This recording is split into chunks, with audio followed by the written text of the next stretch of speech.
All right, reaction strikes, something on big bass streams we were talking about the other day, and I didn't get to go back and touch on it. I wanted to, so I'll just touch on it here. How to think about a reaction strike and incorporate reaction strikes into anything that you're using. So I have 3 examples here of lures I like. Jigs, that one's by Nichols.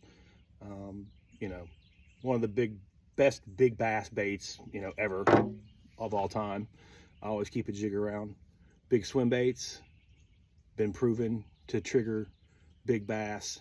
And my newest one that I like is that 5.8 Bellows Gill on the Owner Flashy Swimmer. So these baits are all very different, but how I fish them is kind of similar.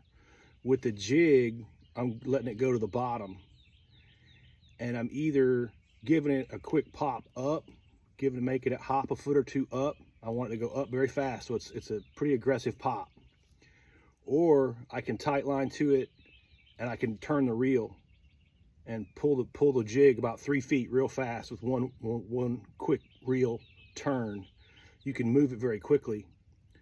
But that idea is you're presenting the bait, you're moving the bait in a direction, whether it's up or along the bottom, very quickly, and then you're pausing the bait again.